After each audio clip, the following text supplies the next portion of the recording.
Happy Thursday, boys and girls. We're going to wrap up topic 4, going over 4-6.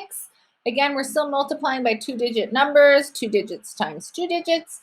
And we are going to use the partial products algorithm and review how to do that. And then also, if you want to, we're going to review the traditional algorithm as well. So just a reminder, we've been using the area model to multiply. And the area model gives us our partial products. And today we're going to just sort of see what that looks like using the partial products algorithm. So here we have our first question right from the book. Marcia put 7 oranges and 8 apples into each of 12 bags. How many pieces of fruit did Marcia put in all of the bags? So first we have to figure out how many pieces of fruit she has. So that's 7 plus 8, which gives us 15. So she has 15 total pieces of fruit. They need to go into 12 bags. So we're going to use the partial products algorithm. Notice I rewrite, so it's going to be 15 times 12. I rewrite it vertically. And remember, lining up your numbers is still important. So you can multiply according to place value. Sorry, I was trying to figure out my pointer. Okay, so we'll start. 5 times 2 is 10. So that's our first partial product. I'm going to stick with the 2. 2 times 1, but this 1 is in the tens place, so it's 2 times 10, which gives you 20 right here. And then I'm going to start multiplying with the 1. Now the 1 is in the tens place. So 10 times 5, which is 50. And then 10 times 10, which is 100. These are all of your partial products. And you add them up and you get 180. Now they're going to ask you again if this is reasonable, and that's where you use estimation to check if your product is correct. So if I round 15, I round it to 20, and I round 12, I get to 10. So 10 times 20 is 200. 200 is close to 180, so our answer, our product is reasonable. So we're going to do one together here. I'm going to click on my pen. Again, it's rewritten vertically. The numbers are lined up by place value, and I'm going to try and do this as neatly as I can. So we'll start with 4 times 3, which is 12.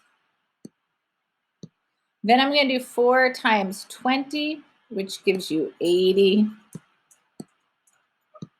Then I'm going to do 10 times 3, which is 30.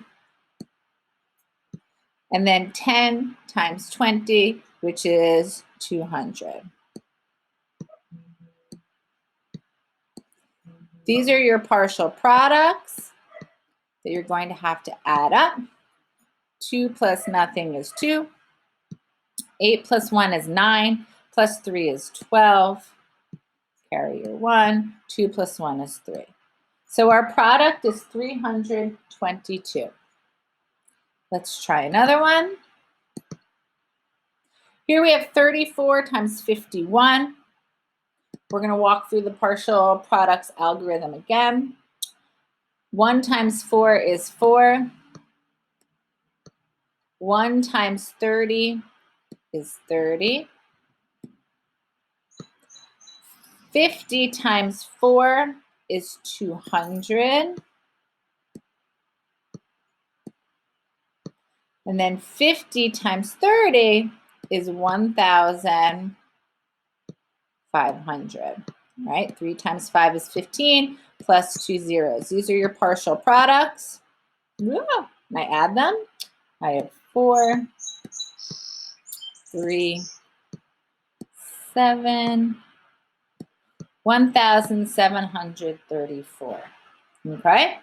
And then lastly, I'm going to go over the traditional algorithm because many of you are familiar with it. If you're not and it confuses you, just continue using the partial products, but some of you feel more comfortable using the traditional algorithm. So I use the same question as above in the slide before just to show that you should get the same answer. So 1 times 4, let me get my pen.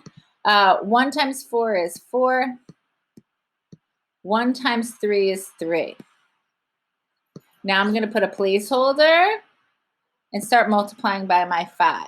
5 times 2 is 20. I put a 0 and carry the 2.